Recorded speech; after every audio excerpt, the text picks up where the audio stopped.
Hey everybody, this is Deb with Truthification Chronicles, and we're going to talk a little bit about the OIG today.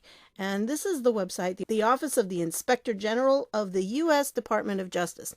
Now remember, I've told you before that all of our different major departments have an OIG.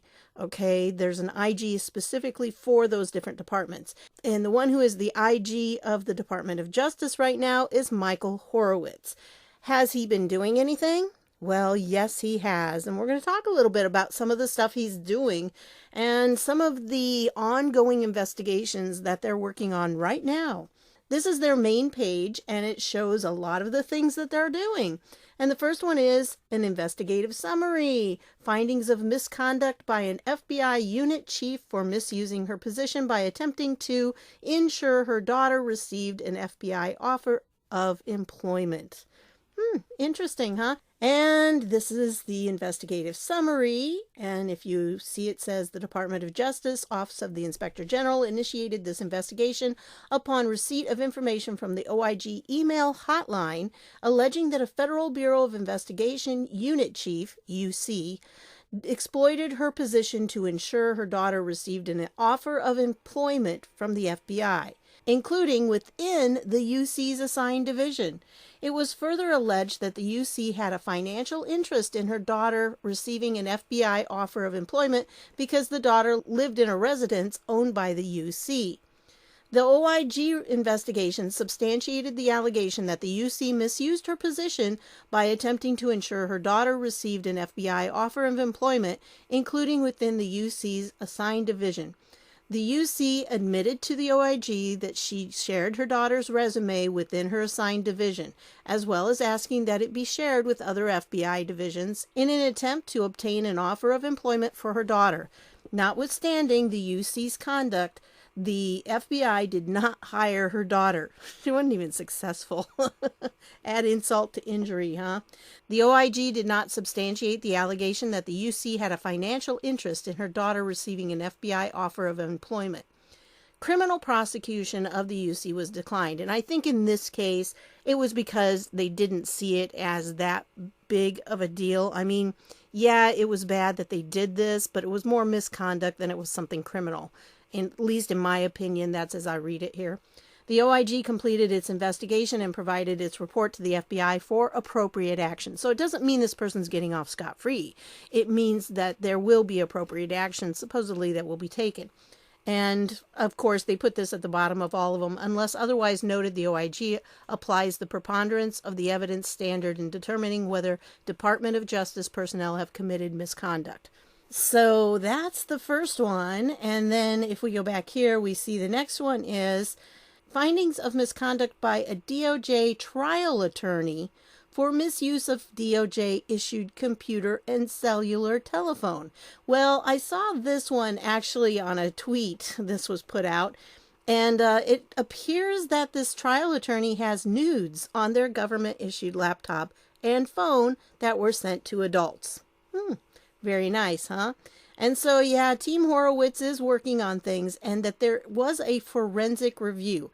Now, here's the actual document, the investigative summary, and it says the Department of Justice, Office of Inspector General, initiated an investigation upon receipt of information from the employing DOJ division alleging that a trial attorney had sexually explicit images on the trial attorney's DOJ-issued cellular phone. These people are getting themselves into trouble because they just can't stop using their phones for bad things. An OIG forensic review of all DOJ electronic devices issued to the attorney determined that the attorney had sexually explicit images on the attorney's DOJ-issued laptop computer and DOJ-issued cellular telephone that were not associated with any official DOJ investigation or court proceeding. The OIG forensic review further determined that the images were adult in nature. During an OIG interview under oath, the attorney admitted to storing the images on the attorney's DOJ-issued devices and to receiving them from and transmitting them to adults the attorney knew, using the DOJ-issued devices. The attorney also acknowledged that the attorney's actions violated DOJ information technology rules of behavior, which expressly prohibit transmitting, receiving, storing, or viewing sexually explicit material. The OIG substantiated the allegation. The attorney's actions violated DOJ policy regarding misuse of information technology systems. The OIG has completed its investigation and provided a report to the DOJ Employing Division and to the DOJ Office of Professional Responsibility for appropriate action. So, yep, that person is in deep doo too.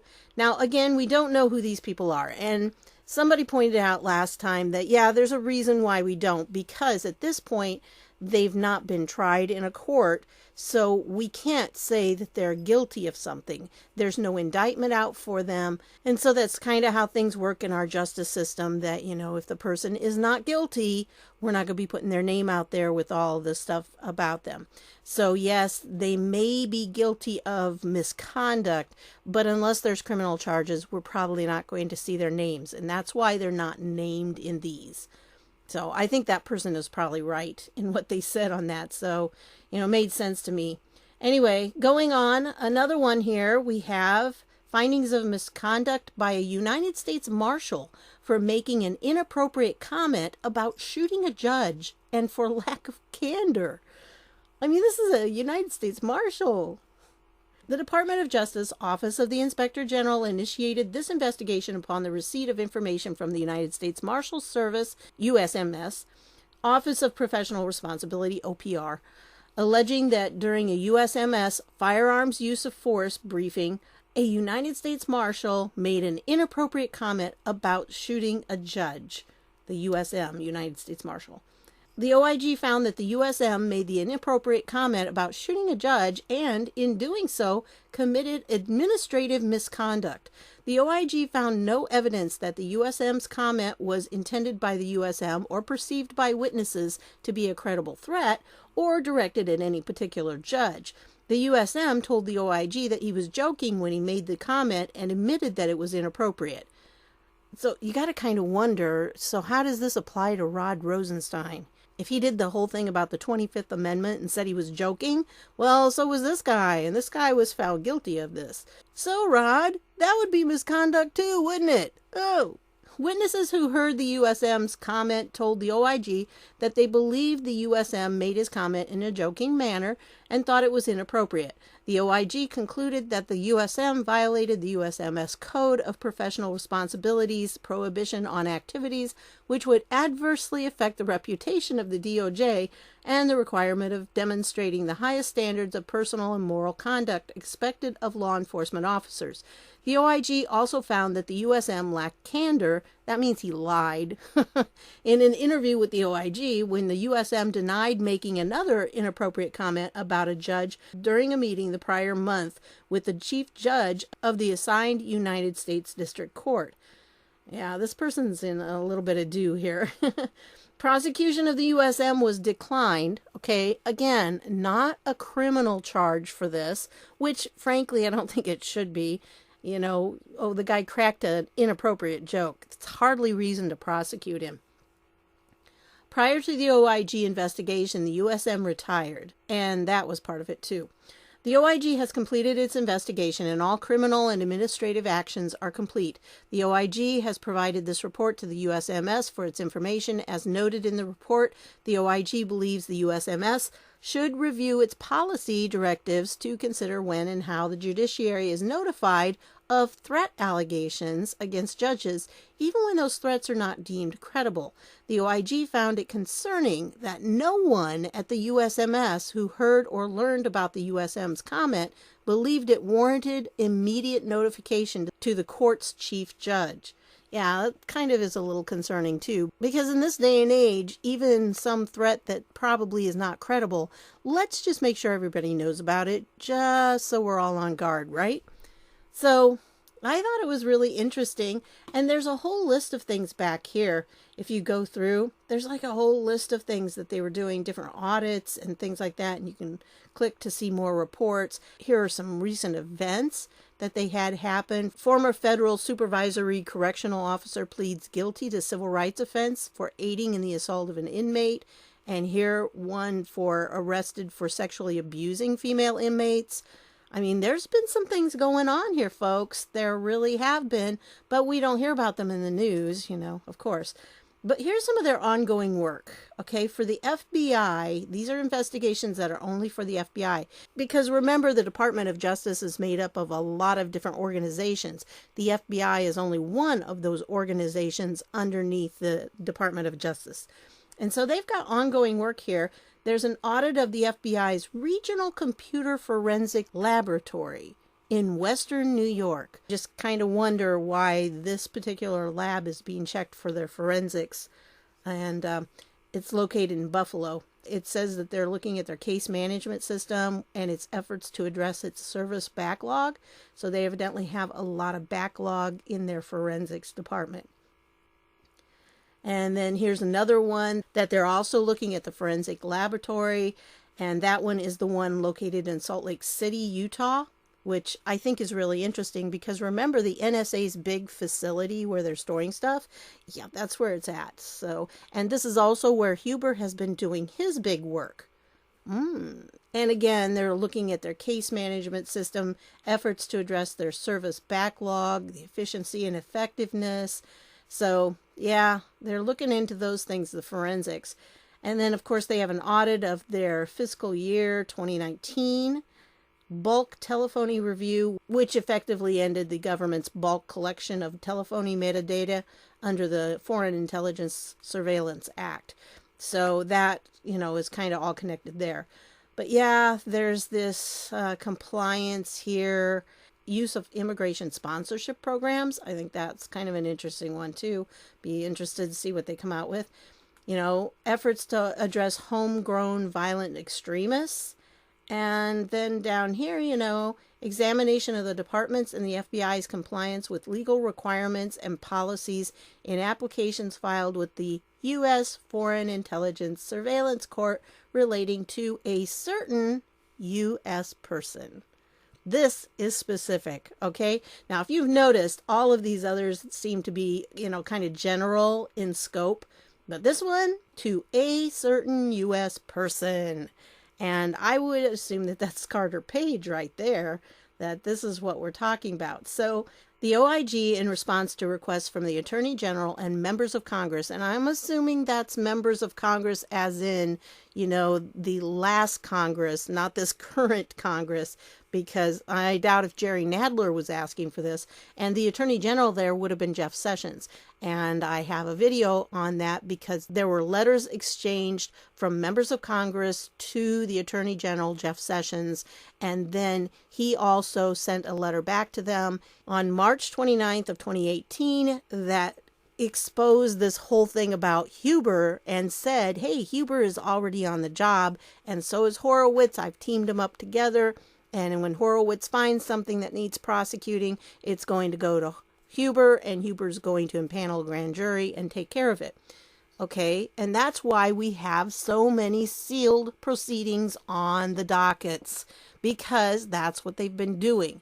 And so this right here, is confirming that, yes, this is an ongoing investigation, and, they're examining the department's and the FBI's compliance with the legal requirements. So did they do this legally? Which we know they didn't, because they didn't follow the Woods procedure, So there was a lot that they left out of that. It was not legal. Relating to a certain U.S. person. As part of this examination, the OIG is also reviewing information that was known to the DOJ and the FBI at the time the applications were filed from or about an alleged FBI confidential source. Additionally, the OIG is reviewing the DOJ's and FBI's relationship and communications with the alleged source as they relate to the FISA court applications. If circumstances warrant, the OIG will consider including other issues that may arise during the course of the review. So yeah, he may be looking into other stuff too. We'll see. And then of course down here, this next one I thought was pretty interesting too. FBI's adjudication of misconduct investigations. The OIG is examining whether FBI's misconduct investigations are handled according to policy throughout the adjudication process, and how FBI determines when and how to revise its misconduct adjudication policies and process. I mean, these are starting to show you what's been going on and what Horowitz has been focusing in on. So we not only have the FISA, we have looking into misconduct investigations. How are they actually adjudicating those? And then we go on to the FBI's Confidential Human Source Program. The OIG is auditing the FBI's Confidential Human Source Program. The preliminary objectives are to, 1, assess the FBI's management and oversight of its Confidential Human Source Program. That means, snitches, basically. No, they're the people that work for them and that give them information. So, yeah. To include the FBI's oversight of payments to confidential human sources. And you know that some of the money that's been going out has been going to confidential human sources that should not have gone to. And I actually am trying to remember. My brain's a little tired tonight. So I think Christopher Steele got some money from them. And that might be what they're looking into. Because, if you paid the guy to dig up this dirt on Trump that was all fake anyway, did taxpayers pay for that? And I kind of think I remember reading that, yeah, we did. But some of you, I'm sure you know. So, put it down below in the comments. I'd appreciate that. So, number 2, examine the FBI's confidential human source policies to ensure consistency with the Attorney General guidelines. So, in other words, why were you using some of these people in the first place? Maybe you shouldn't have been. And 3, assess the FBI's process of determining reliability and appropriateness of confidential human sources. In my opinion, that's talking about Christopher Steele. Okay, I really think it is. I can't say 100%. And then there's this FBI contract awarded to Tuva LLC, and Tuva LLC is here. It has several different things. They work for the Air Force and for the FBI, and they deal with network services and logistics and cyber security services. And so, they've got a lot of those kinds of things going on. So I'm not sure what all they're doing, but I don't know the details on that one, but there must be some reason why that they're looking into that and they're evaluating it. So they want to make sure that it's performance and compliance with the terms, conditions, laws, and regulations applicable to this contract. So for some reason, that contract is being scrutinized. And then FBI's covert contracts. I think this one's kind of interesting too. The OIG is auditing the FBI's contracts awarded for covert activity. The preliminary objectives of the audit are to assess the FBI's awarding and administration of these covert contracts and to evaluate the FBI's procedures and processes for ensuring contractor performance and compliance with the terms, conditions, laws, and regulations applicable to these contracts, which kind of sounds like this, but this is dealing more with the covert contracts as well. So they're checking into it to make sure that they were doing all these things and all these contracts were awarded honestly and the way they were supposed to according to the rules.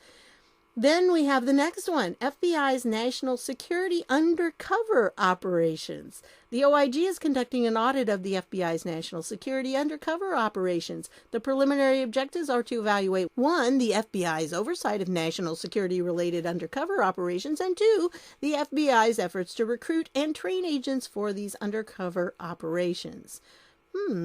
Again, I think some of these things are actually part of the whole FISA investigation. I think these are probably offshoots of that. And Horowitz found something irregular and said, maybe we need to investigate that too. Because these all seem to be clustered around how they're using their covert operations, what's going on behind the scenes. And then the next one, FBI's strategy and efforts to disrupt illegal dark web activities.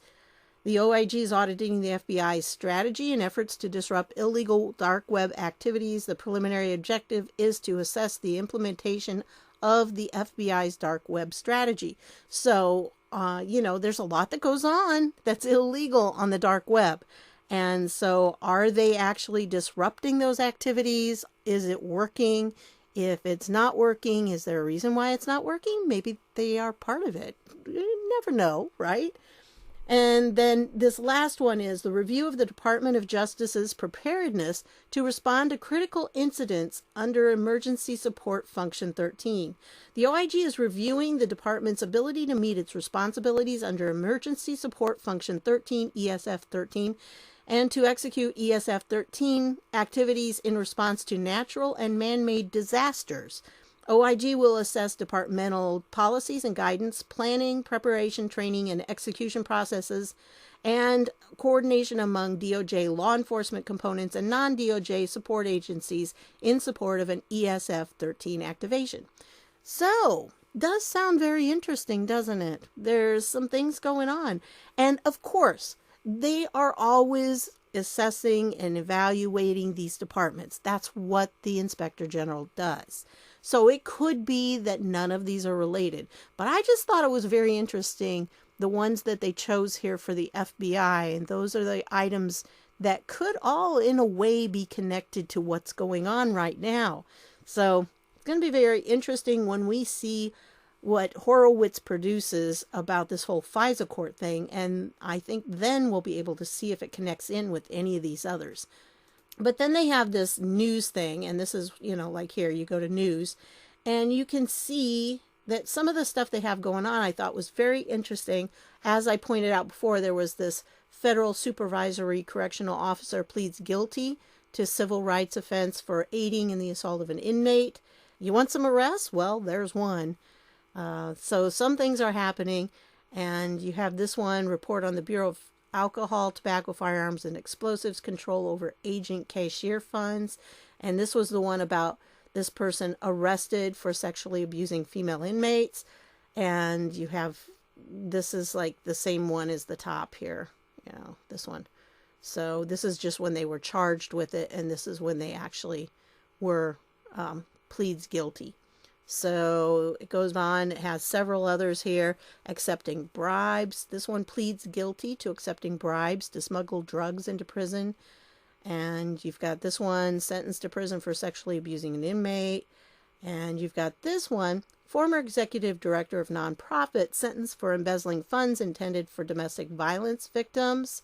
And that was back in April. I mean, there's some things happening.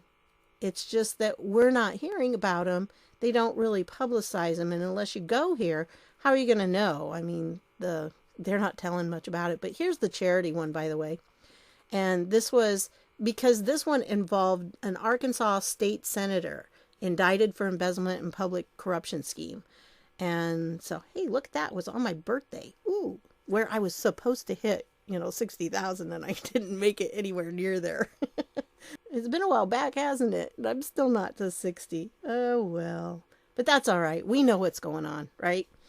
Anyway, this one, 2 former executives of a Springfield, Missouri-based charity and an Arkansas state senator have been indicted by a federal grand jury for their roles in a multi-million-dollar public corruption scheme that involved embezzlement, bribes, and illegal campaign contributions for elected public officials in Missouri and Arkansas, announced U.S. Attorney Tim Garrison of the Western District of Missouri and Assistant Attorney General Brian B. I'm not even going to try it. Okay.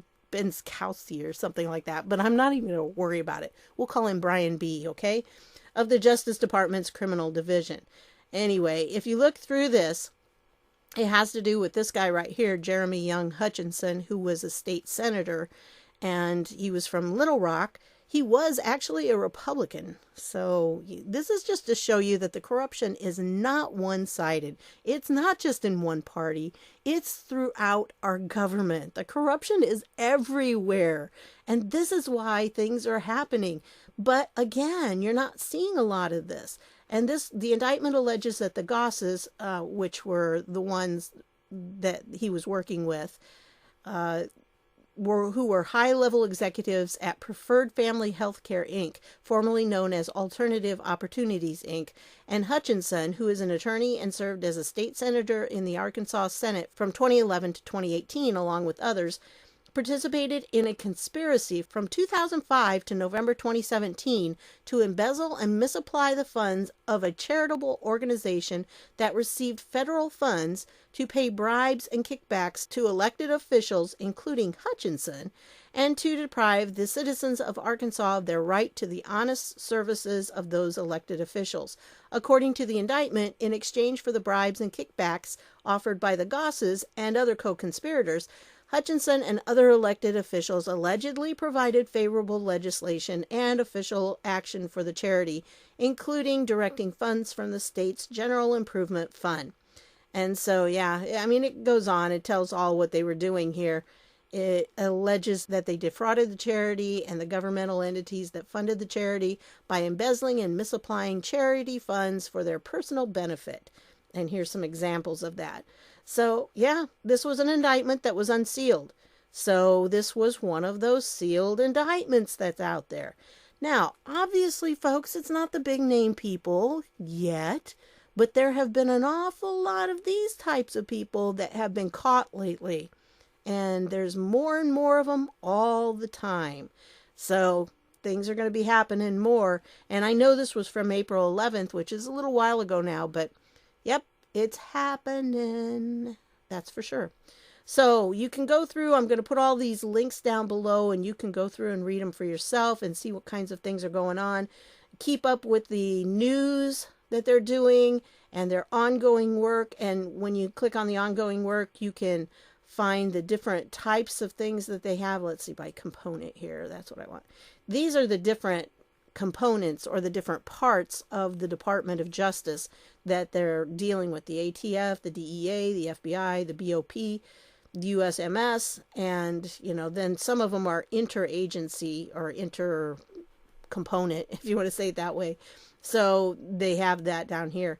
But yeah, I thought you'd like to see this. And again, I'm trying to give you resources so you can check things out for yourself, because there's no way it's humanly possible for one person to access everything. And so if we all join in and do some research, then we can put it together and we can keep each other informed on stuff that, you know, maybe we don't have time to go dig on, but somebody else does. And a lot of times, you know, you guys provide me with links.